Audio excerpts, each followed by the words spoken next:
Oramos pelo servo do Senhor. Querido Deus e Pai, em nome do Senhor Jesus, continuamos na Tua presença e nós Te louvamos, Senhor, por Tua grandeza, por Tua bondade.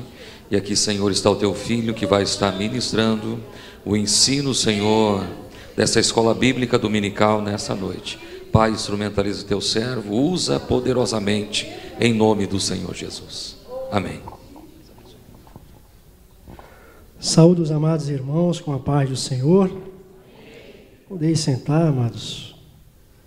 Hoje um culto especial, como foi anunciado desde o início, desde terça e domingo, pelo evangelista Alberi, superintendente da escola dominical. Hoje nós estamos dando início ao quarto e último trimestre da nossa escola bíblica dominical. E eu costumo, irmãos, pensar na escola bíblica dominical e as revistas como se fossem uma viagem dentro de um trem. Em cada lição é uma parada e em cada parada tem algo para aprender. E a lição desse trimestre, ela é muito importante porque ela nos traz verdades que nos são muito importantes para a nossa compreensão, primeiro de nós mesmos, seres humanos, porque nós vamos estudar como o homem foi criado, de onde ele veio, por que ele está aqui, para onde ele vai. Então você observa que são questões intrigantes e milenares que fomentam a pesquisa de muitos homens, sábios, cientistas, que passam a vida inteira procurando saber e dar sentido à vida humana. Mas eu louvo a Deus porque nós, irmãos, que aceitamos a Cristo Jesus, Ele nos deu uma grande e maravilhosa revelação. Por meio de Sua palavra, nós sabemos de onde viemos, nós sabemos o que somos, nós sabemos o porquê estamos aqui e o melhor, nós sabemos para onde vamos. Glória seja dada a Deus. E o texto áureo da nossa lição, e aqueles que tiverem, podem acompanhar pela revista, ela se encontra em 1 Tessalonicenses, no capítulo 5, versículo de número 23. E esta, irmãos, é uma oração de Paulo aos Tessalonicenses, e uma oração muito bonita, porque ele pede para que o Deus de paz, ele nos santifique. E o verbo santificar aqui, irmãos, ele aponta para algo que é um processo e não algo estático. Não se refere apenas àquele momento em que aceitamos a Jesus como único e suficiente Salvador de nossas vidas, ou seja, a santificação posicional. A partir do momento em que aceitamos a Cristo, somos santos. Mas ele, irmãos, esse vocábulo aqui do grego, ele dá uma ideia de processo.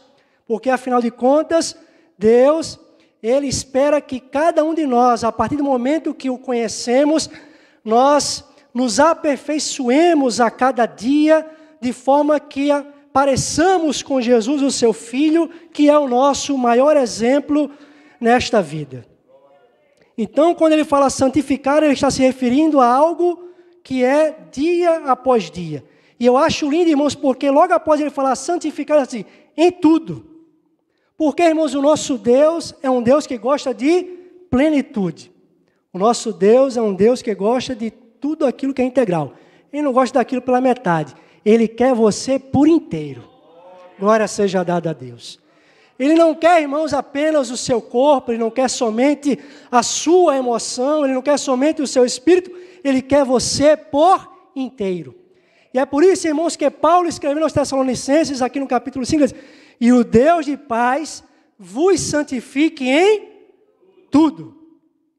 E aqui, irmãos, logo após ele falar tudo, ele explica que tudo é este. Ele fala sobre o ser humano, sobre a composição do ser humano. Para que não reste, irmãos, dúvida daquilo que Deus quer que nós sejamos, ele diz assim, corpo, alma, e espírito sejam plenamente, de novo ele fala sobre o quê? Integralidade. Conservados irrepreensíveis para a vinda de nosso Senhor Jesus. Paulo, irmãos, ele faz esta oração porque ele tem a convicção de que somente aqueles que são santos e procuram se esforçar neste objetivo poderão adentrar o reino celestial. E eu louvo a Deus, irmãos, porque Deus ele não trabalha, como eu falei, por fragmentos da existência humana, mas Ele deseja a vida inteira do crente. Ele não quer, irmãos, apenas aspectos, né, como, por exemplo, o que fazemos ou o que pensamos. Ele quer tudo. Ele quer o nosso corpo, Ele quer as nossas decisões, Ele quer os nossos relacionamentos, Ele quer inclusive os nossos pensamentos. Veja, irmãos, que quando Paulo escreve aos Coríntios, ele diz que aquele que aceita Cristo, nova criatura é. As coisas velhas se passam, e o que acontece? De novo, tudo se faz novo. Por quê? Porque Deus deseja o ser humano de forma integral. Alma, corpo e espírito. O corpo, irmãos, é essa parte que nos conecta com o mundo exterior. Veja, irmãos, que eu não posso, sem o corpo, olhar para minha esposa e dizer que ela é linda, porque eu jamais a viria do jeito que ela é hoje. Então, o corpo é essa parte que nos conecta com esse mundo exterior. E Deus quer esta parte. A alma, irmãos, é a sede das emoções. É aquilo, irmãos, que nos alegra, que nos faz entristecer, é aquilo que nos faz ter coragem, é aquilo que nos faz ter medo. É esta parte que Deus deseja, inclusive, salvar no ser humano. A nossa alma. E Ele também deseja a nossa alma santa para aquele grande dia. O espírito, irmãos, é a parte mais profunda do ser humano. E nós vamos estudar isso ao longo desse tempinho que nós temos aqui esta noite. É a parte, irmãos, que Deus colocou dentro de nós para que pudéssemos nos comunicar com Ele. Por isso é a parte tão importante. E Deus deseja que esta parte seja também o quê? Fortalecida.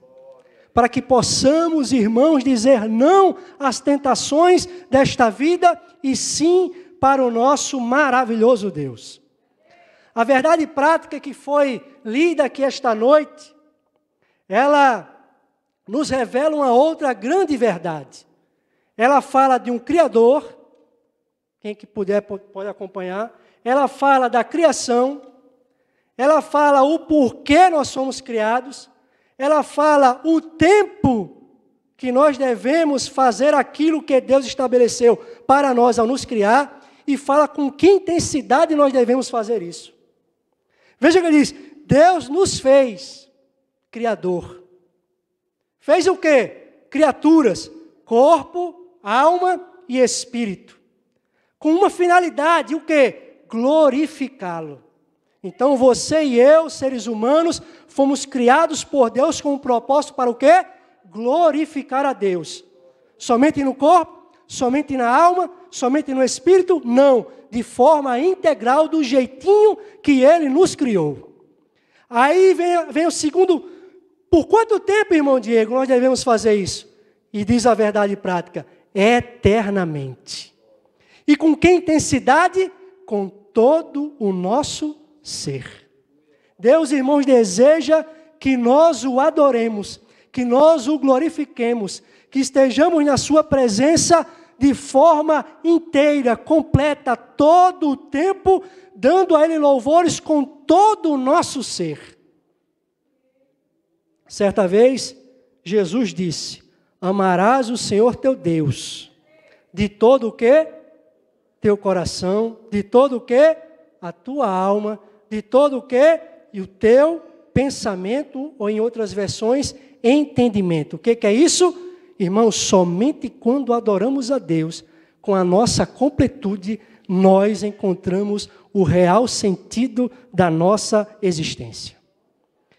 E quando voltamos agora para Gênesis, para entender um pouquinho desta criação, para entendermos, irmãos, que nós fomos feitos por Deus e não somos obra de um acaso, como alguns acreditam, e por isso é importante a escola bíblica dominical, inclusive esse trimestre, porque nós abordaremos temas como este, a criação do ser humano. Gênesis nos revela, irmãos, algo maravilhoso. Deus, Ele formando e dando beleza aos céus e à terra, que até então era sem forma e vazia. E Moisés, irmãos, descreve-nos neste aspecto um cenário de luz em meio às trevas, de organização e vida dada por Deus do nada. Porque o nosso Deus, irmão, não é como um artesão que cria as coisas com matéria-prima, mas o nosso Deus é tão poderoso que do nada Ele faz coisas. Louvado seja o nome de Deus. E Deus, irmãos, certamente, e nós podemos comprovar isso, Gênesis 1, 26, através da ação verbal que ali é descrita pelo verbo façamos, juntamente com Deus, o Espírito Santo, e Deus, o Filho Jesus Cristo, eles resolvem formar o ser humano. E às vezes eu fico pensando, todas as vezes que eu leio essa passagem, como deve ter sido lindo, irmãos, este momento. Imagine Deus, o Todo-Poderoso, o Criador dos céus e da terra, aquele que abriu o Mar Vermelho, aquele que conhece os pensamentos, que está aqui, que está lá no Japão, que está no Paraguai, que está na Argentina nesse exato momento. O Deus Todo-Poderoso, depois de modelar o ser humano, veja, irmãos, que Deus, Ele produz os demais seres viventes através de, produz a terra, e os seres viventes foram criados. Mas com o ser humano, irmãos, Ele gasta tempo, porque Ele quer relacionar-se com o ser humano. E nesse instante, irmãos, eu imagino Deus formando o ser humano do barro. Nada. Ele pega aquele barro e começa a formar o barro. Monta-se um boneco. E ele chega perto desse boneco. Porque o texto diz que Deus sopra em suas narizes. Então Deus, irmãos, Ele se aproxima deste boneco. Ele se inclina sobre este boneco. Naquele instante, irmãos, é Deus o Criador e o boneco de barro criatura. Frente a frente, face a face. Sem nada atrapalhando. Sem o pecado nos separando dele. Plena comunhão. E de repente, irmãos, Deus sopra o fôlego de vida naquele boneco. E aquele boneco, irmãos, ele respira o mais puro oxigênio. Abre os olhos e dá de cara com quem? Com o autor e mantenedor da vida.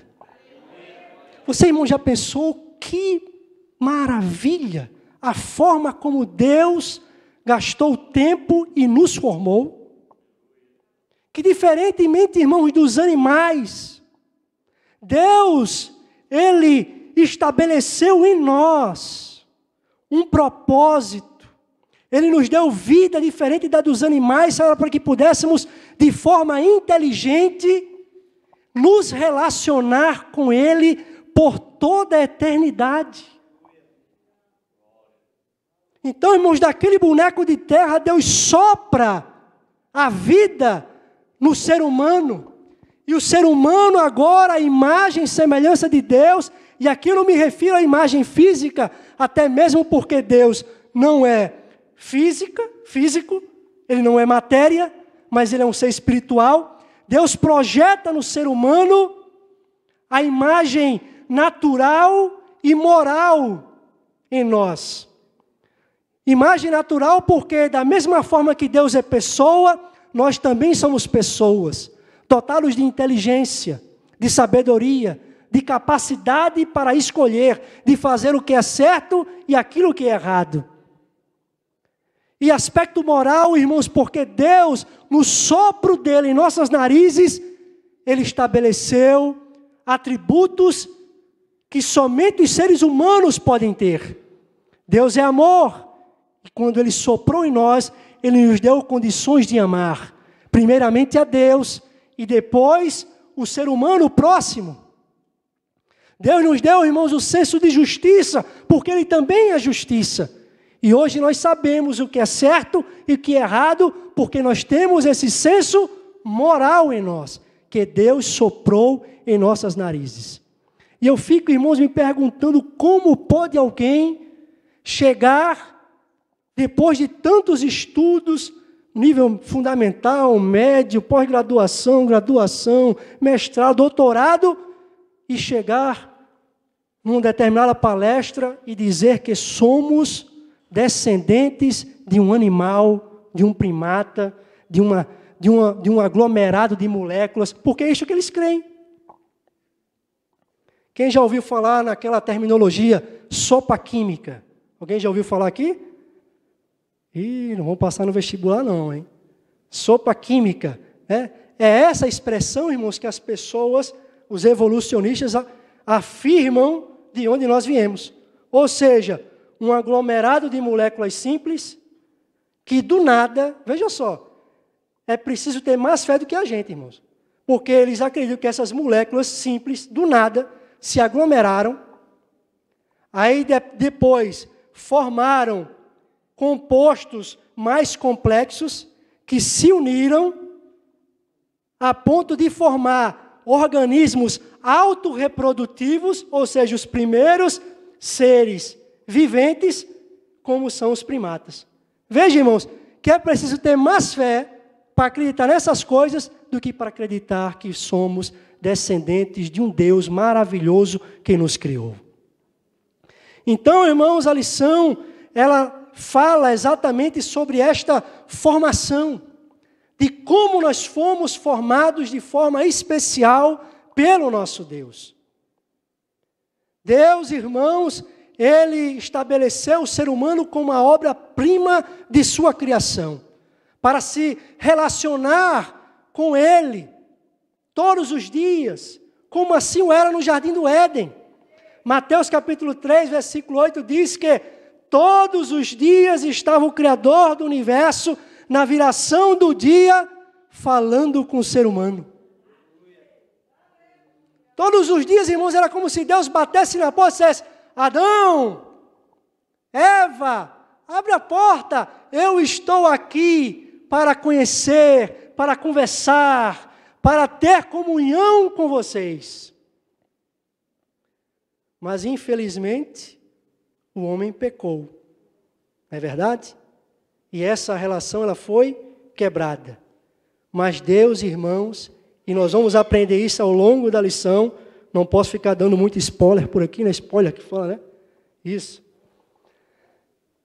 Porque, irmãos, nós vamos aprender que Deus, Ele estabeleceu um plano antes da fundação do mundo para restabelecer esta comunhão.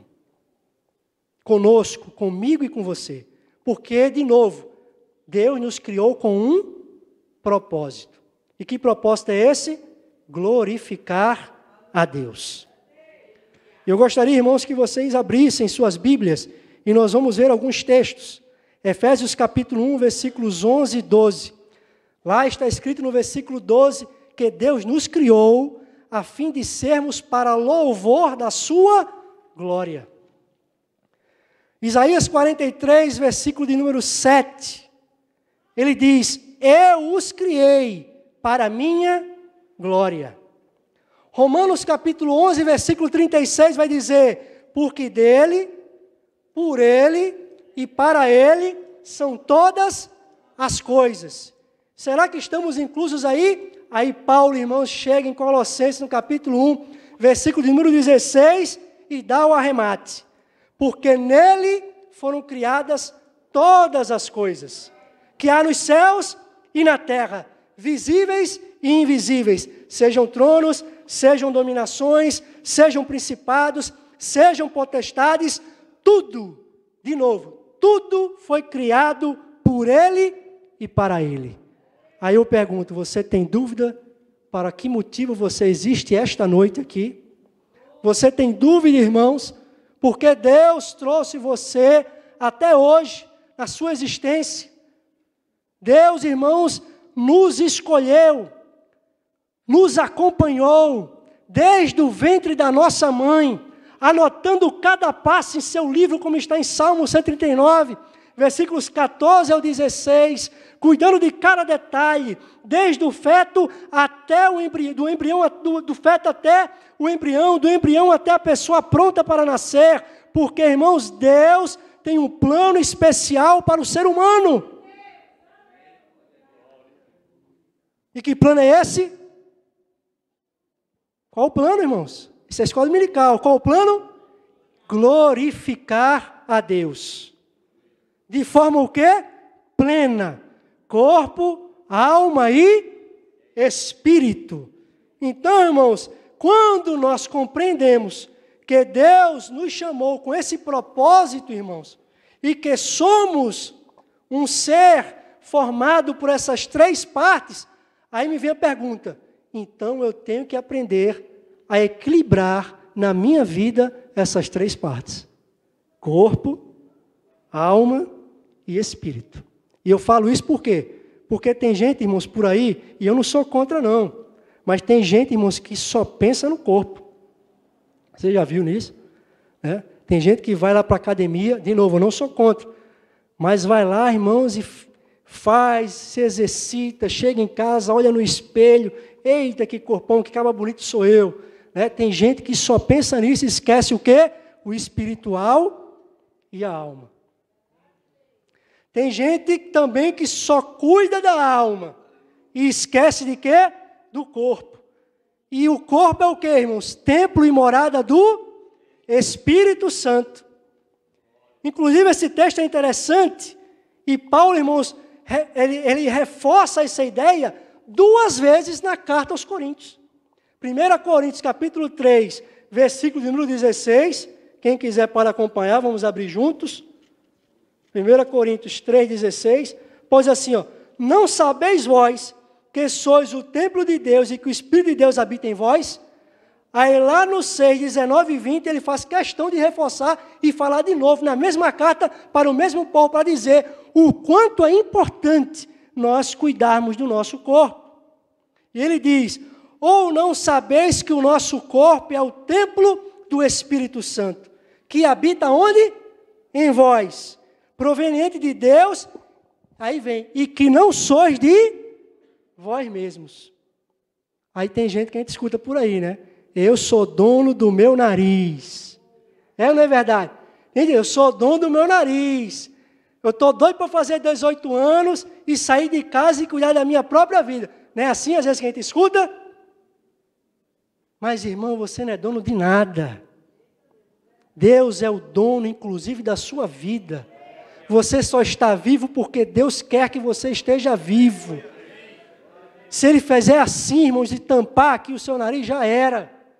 Lá em 1 Samuel 2, se não me falha, a memória é 7, ele vai dizer que Deus é o que tira e dá a vida, que faz descer a sepultura e subir a sepultura. E subir da sepultura. Então, irmãos, Deus, e aí continua, no versículo 20. Porque fostes comprado por bom preço, aí ele diz o quê? Glorificai. Porque, irmãos, de novo, qual é o nosso propósito? Glorificar a Deus. Aí ele diz assim, porque vocês foram comprados por bom preço, glorificai a Deus aonde? No vosso corpo. E aonde? No vosso espírito. E aqui espírito, irmãos, é a ideia de parte imaterial. Espírito e alma. Os quais o quê? Então não é seu. Você não é dono de nada. Está vendo? Tudo pertence a Deus. Tudo foi feito por Ele, por meio dEle e para Ele. Inclusive está escrito em Eclesiastes 12:7, que depois do homem morre, o que acontece? O espírito vai para onde? Porque não é seu. É de Deus. E com ele vai a alma, porque já a gente vai falar que a alma e o espírito são o quê? A parte imaterial do homem. São semelhantes, mas possuem funções distintas, mas são inseparáveis. Então, quando Deus diz que o espírito volta para Deus, vai espírito e alma. E é Deus que vai dar o destino de acordo com aquilo que você viveu nesta terra. O pastor falou aqui, não foi? várias terças-feiras sobre o quê? O nosso destino final.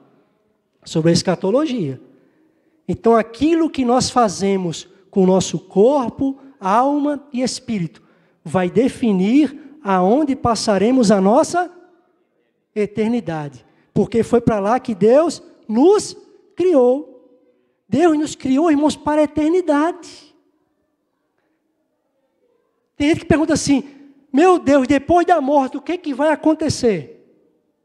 Eu sei o que vai acontecer comigo.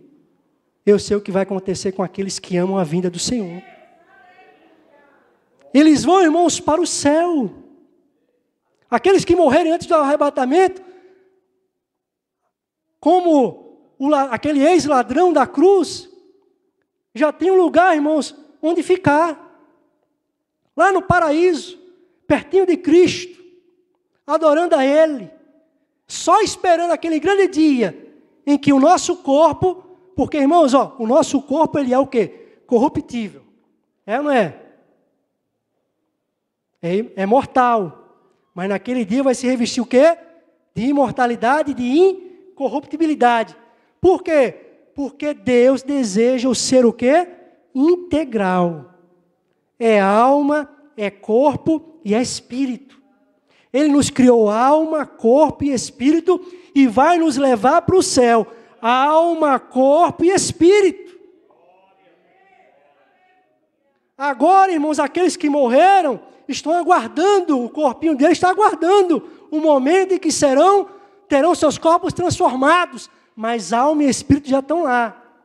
Mas quando Jesus voltar, diz o quê? Que eles vão ressuscitar, corpo será transformado, aí sim, será corpo, alma e espírito para sempre, no estado eterno com quem? Com o Papai do céu. Oh, aleluia, irmãos. Glórias a Deus. E tem gente que crê que a alma morre, né? Porque aproveita aqueles textos, como se encontra lá em Ezequiel capítulo 18, versículo 4, né? A alma que pecar, essa morrerá. Aí muitos defendem a doutrina da o quê? Da mortalidade da alma. Achando, irmãos, que depois a gente pode fazer tudo, porque quando a alma morre, Zé Fini, tudo foi aniquilado. Mas não é nada disso. A alma, irmãos, é imortal. E ela tem destino certo de acordo com aquilo que você fizer aqui nesta terra. Então, irmãos, ame o seu corpo, ame a sua alma, ame o seu espírito, dedique-os a Deus, porque Deus deseja o seu corpo, alma e espírito. Glórias sejam dadas a Deus. Então, irmãos, nesse trimestre, nós estaremos abordando exatamente esta temática que eu estou trazendo para os irmãos. O homem, um ser integral. Corpo, alma e espírito. Trabalhando para que naquele grande dia alcancemos a estatura perfeita, igualzinho a Cristo, e possamos adentrar o reino celestial. E então, o tema, né, que aí nós vamos falar um pouquinho da lição, já entrando aí no tópico número 1, subtópico 1, nós estaremos abordando esse trimestre o que nós denominamos de doutrina do homem. Ou, como alguns teólogos desejam falar para ficar mais bonito, né, para dizer que sabe, é antropologia bíblica, né, ou antropologia teológica, o estudo do homem, antropos, homem, logia, estudo. Então estaremos abordando isso. E por que, irmãos Diego, nós vamos ter que estudar isso? Por que é tão importante? Porque, irmãos, através da doutrina do homem, nós compreendemos o que somos, como eu falei. E o que somos? Criaturas de Deus, criados corpo, alma e espírito, que devem permanecer irrepreensíveis para subir para Papai do céu, corpo, alma e espírito santificados. De onde viemos? Viemos de Deus, o Criador dos céus e da terra. Foi Ele que nos formou. O que somos? Seres inteligentes, agora salvos, graças a Deus. E para onde vamos? Para junto de Papai. Porque foi isso que Ele nos prometeu. Ele disse lá, olha, não se turbe o vosso coração. Credes em Deus. Credes também em quem? Em quem está falando? Jesus Cristo em mim. Ele disse. Na casa de meu pai há o quê? Há muitas moradas. E o que mais que ele diz lá? Quem é que lembra? João, capítulo 14, versículo de número 3. Aí ele diz assim, e se eu for e vos preparar lugar, eu virei outra vez e vos levarei para onde? Para mim mesmo. Para quê? Para que onde eu estiver, eu quem? Jesus Cristo, estejais quem? Vós também. Corpo, alma e espírito. Louvado seja o nome de Deus. Então, irmãos, é por isso que Paulo fala que a nossa cidadania é o céu. Quando você morre, irmão, você não vai para debaixo da terra e fica lá e acabou. Isso justifica, irmão, porque tantas pessoas vivem no mundo de forma desregrada, fazendo o que acham, o que bem entendem, que querem, satisfazendo os desejos da carne, verdadeiros hedonistas, esquecem-se de Deus, porque acreditam que depois disso aqui não resta mais nada, mas nós não, nós fomos irmãos salvos, Deus abriu a nossa mente, agora nós temos a mente de Cristo, e estamos aprendendo nesta noite, que o nosso Deus, que nos criou lá no jardim do Éden, que cuida da gente desde o ventre da nossa mãe, nos escolheu, nos formou, nos deu um propósito nesta vida, e nos deu também um fim. Glória seja dada a Deus. E por que é importante estudar, irmão Diego, sobre isso? Porque existem essas teorias que nós aprendemos, por exemplo, na escola desde cedo. Quem é que nunca abriu um livro de biologia e viu lá o professor dizendo que nós, seres humanos, viemos do macaco. E o macaco, por sua vez, veio dessa sopa química, que foi a sopa química que se juntou e formou o macaco. E o macaco, depois de muito tempo, depois do processo de seleção natural, é isso? Que Darwin defendia, nós chegamos à condição de seres humanos. Então, irmãos, é por isso que é importante nós estudarmos, aprendermos, gravarmos versículos, para podermos defender com mansidão a razão da nossa fé quando nos pedirem. Conceitos errados, irmãos, que surgem em nosso tempo. Quando você compreende que foi Deus que lhe formou, aí você, então aborto é errado. Porque quem é dono da vida é Deus, não sou eu. Não é o médico, é Deus que é o dono da vida. Foi Ele que formou o ser humano. No ato da concepção, entre a união do gameta masculino com o gameta feminino, Deus já incluiu lá, irmãos, corpinho, alma e espírito. Aí quando eu compreendo isto, tirar a vida é errado. Matar um bebezinho no ventre da mamãe é errado. Hoje também vivemos numa era da psicologização da fé. Quase que eu não falo, irmão, mas está na revista. E o que é isso, irmão Diego? Psicologização da fé. Vou falar pela última vez, vou falar, mas não vou falar aquele negócio, tá? Então, irmãos, é substituir a fé pela psicologia. Aí eu vou explicar isso para os irmãos. Nós vivemos exatamente isto, e muito disto nos dias atuais. Pablo Marçal. Irmãos, tudo a gente arruma um diagnóstico, para tudo. Quer ver uma coisa? Hoje, um assassino mata alguém, o coitado tem distúrbio, psicologia. Hoje, alguém adultera, pega, troca sua mulher por outra, o coitadinho tem um transtorno. Daqui a pouco o pastor vai estar recebendo gente no seu gabinete, dizendo, pastor, me ajude, eu traí minha esposa, eu acho que eu tenho dupla personalidade. Inclusive, às vezes, eu fico me perguntando quem sou eu. Já recebeu, pastor? Olha aí. Né, irmão? Em vez de fazer essa pergunta, essa pessoa deveria fazer assim, de quem eu sou? Porque ou você é do diabo, ou você é de Deus. Então, irmãos, para tudo existe uma teoria psicológica.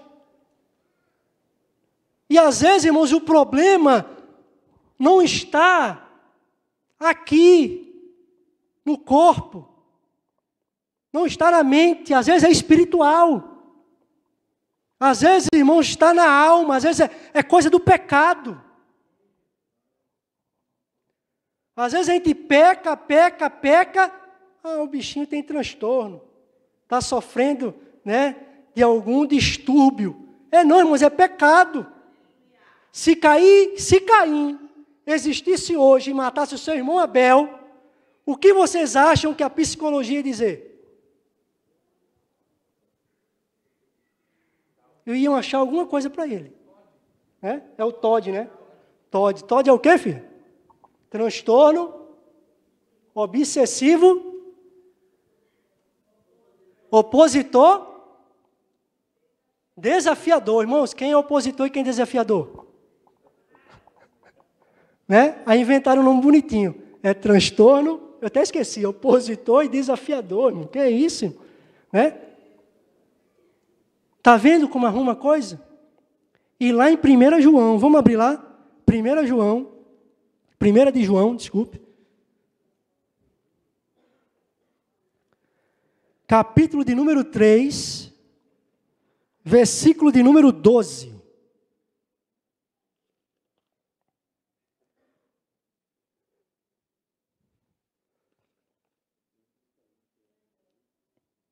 O que diz aí? Aí vamos lá. Caim era de onde? Era de quem?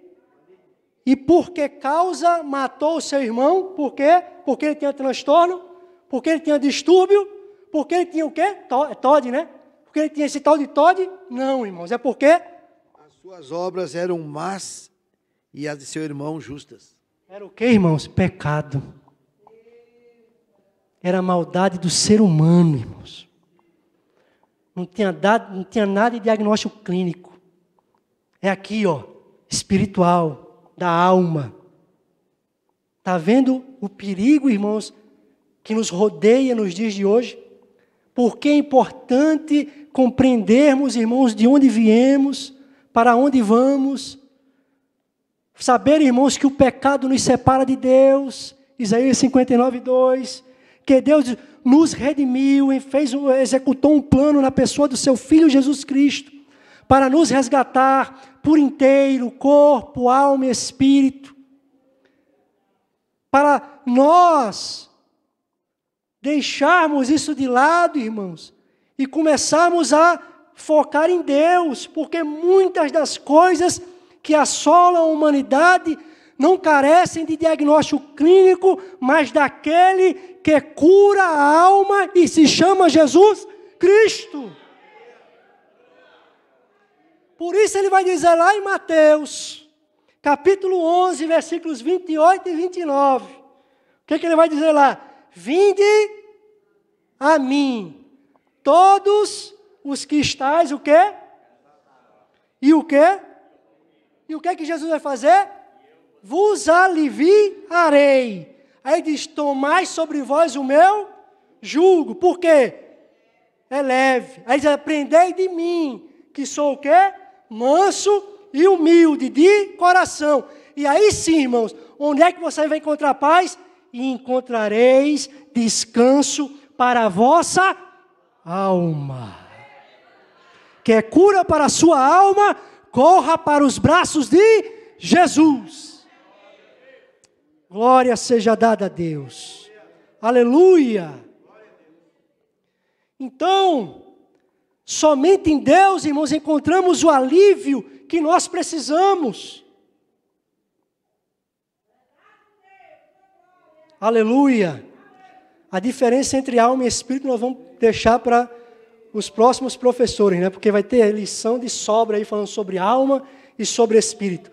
De antemão, irmãos, é só reforçar para os irmãos que nós, assembleianos, e aí o pastor já até vi o pastor entregando aqui, Declaração de Fé das Assembleias de Deus, recentemente sofreu uma revisão para melhorar os textos bíblicos que defendem aquilo que nós acreditamos. Então, irmãos, aqui está aquilo que nós professamos e acreditamos segundo a Bíblia Sagrada. E aqui, irmãos, segundo a Bíblia Sagrada, está escrito que nós somos seres tricotômicos. E por que isto? Entender isto, irmãos? Porque Deus nos fez corpo, alma e espírito. Tem uns que acreditam, irmãos, que nós somente somos corpo.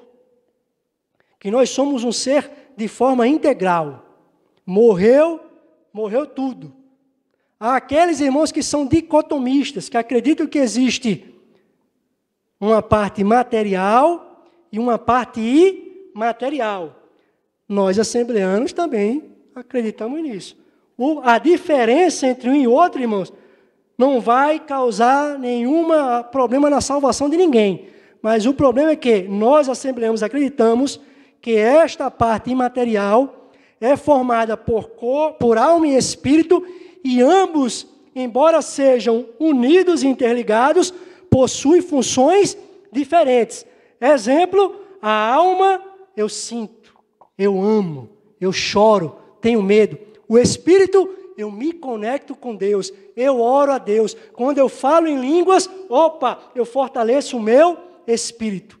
Já os dicotomistas acreditam que alma e espírito são a mesma coisa. Inclusive, eles usam até a palavra bonita, assim, são palavras intercambiáveis, ou seja, uma pode ser utilizada no lugar do outro. Causa problema na salvação? Não causa problema na salvação, mas existe essa diferenciação, e estamos aqui como assembleanos para aprender aquilo que nós professamos. Então, o ser humano é formado pelo quê? Corpo, que é a parte material, o que mais? Alma e espírito, que é a parte imaterial. Essa parte imaterial o quê? É inseparável. Para onde for uma, vai a outra. Se for para o inferno, vai arder no inferno as duas.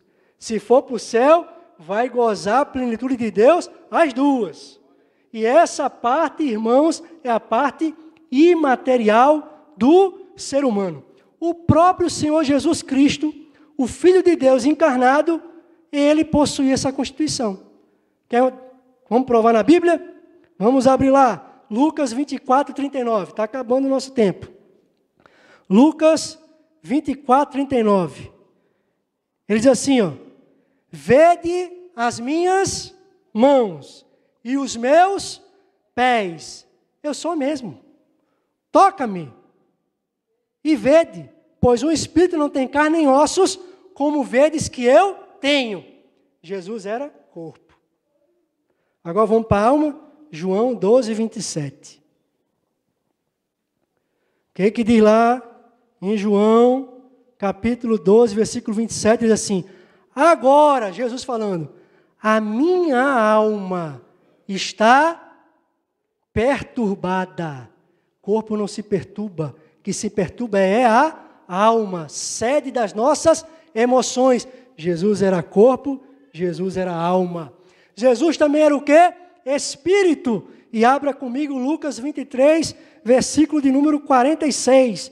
Ele diz, e clamando Jesus com grande voz, disse, Pai, nas tuas mãos entrego o quê? O meu espírito. E quando Jesus morreu, irmão, morreu o corpinho. A alma e o espírito não morreu. Aleluia. Glória seja dada a Deus. Então, irmãos, Jesus, o nosso maior exemplo, ser humano, era constituído de corpo, alma e espírito. E a vontade dele era o quê? Era o quê que ele dizia? Que a minha vontade é o quê? Glorificar a Deus. Está vendo, irmãos? Qual é o propósito de Deus em formar o ser humano alma como espírito? Glorificar a Deus. Você glorifica a Deus com o seu corpo? Você glorifica a Deus com a sua alma? Você glorifica a Deus com o seu espírito? Irmão, diga como é que eu fortaleço o meu espírito e glorifico a Deus? Quando a gente lê a Bíblia, quando a gente jejua, quando a gente ora, a gente está fortalecendo o espírito. E quando a gente fortalece o nosso espírito, irmãos, o nosso espírito se comunica com o Espírito Santo. Ao Espírito Santo, irmãos, nos dá força para resistir às tentações. E é por isso que Paulo escreve aos Gálatas, capítulo 5, versículo 16. Andai em... E não cumprireis o quê? As concupiscências da... Ou seja, os desejos. Que surgem aonde? Na alma. Porque quando a gente não fortalece o espírito, a alma o quê? Enfraquece. Faz o que quer. Por conta do pecado. Aí tudo que a alma quer fazer, ela externaliza por meio do corpo. Ah, eu quero fazer uma tatuagem. Aí a alma pensou, desejou, vou botar no meu corpo uma tatuagem. Bonita. Corpo é templo e morada do Espírito Santo. Aleluia. Glórias a Deus, irmãos. A única tatuagem que você queira ter é o selo do Espírito Santo. Aleluia. Esta é a prova, irmãos, que somos dele, que vivemos por ele e que vamos num dia morar com ele. E para finalizar, irmãos, eu sei que eu não segui muito a revista aí eu peço desculpa aos irmãos, né? Mas foi uma apanhada aí de um modo geral. Fui pincelando uma parte aqui, uma pincelando acolá, mas eu acho que eu falei um pouquinho de cada coisa. Irmãos, nós temos que aprender a ter uma vida cristã o quê? Equilibrada. Corpo, alma e espírito de forma equilibrada, cuidadinha. Por quê, irmãos? Porque se não cuidarmos do espírito, a alma enfraquece e faz o corpo pecar. Aí tem que estar tudo o quê? Juntinho. Corpo, templo do Espírito Santo, alma refletindo emoções, pensamentos, desejos santos, e o Espírito se conectando com quem? Com Deus. Então, irmãos, a lição de hoje é o quê? É um chamado. Mas que chamado é esse, irmão Diego? Uma entrega total a Cristo. Deus deseja, irmãos, você por completo. Deus te ama por completo. E Ele está te convidando esta noite a se entregar por completo. Àquele, irmãos, que pode restaurar e curar a alma. Àquele, irmãos, que pode fortalecer espírito. Aquele, irmãos, que pode e vai fazer, naquele grande dia, o quê? Transformar o seu corpo, abatido, cheio de dores, cansado, num corpo glorioso. Oh, aleluia, irmãos. Deus está te convidando para colocar tudo no altar. E fazermos, irmãos, como aquele cantor. Eu não sou igual ao irmão Pedro não, né? Dó, ré, mi, fá. Não sou não, irmão, não conheço nada disso. Eu sou doido para chegar aqui, irmão, solta um fá. Mas eu não consigo. Não sei, irmão. Mas aí tem o hino da harpa 577. Olha o que diz o refrão. Quando tudo perante o Senhor estiver. E o quê? E todo o teu ser Ele controlar. Só então que o Senhor... Quando o quê? Quando tudo deixares no altar. Aleluia. Quer experimentar, irmãos, a vida plena? Quer experimentar, irmãos, a verdadeira comunhão com Deus? Entregue-se de corpo, alma e espírito ao nosso bom Deus. Agradeço a oportunidade e conto com as orações dos amados irmãos.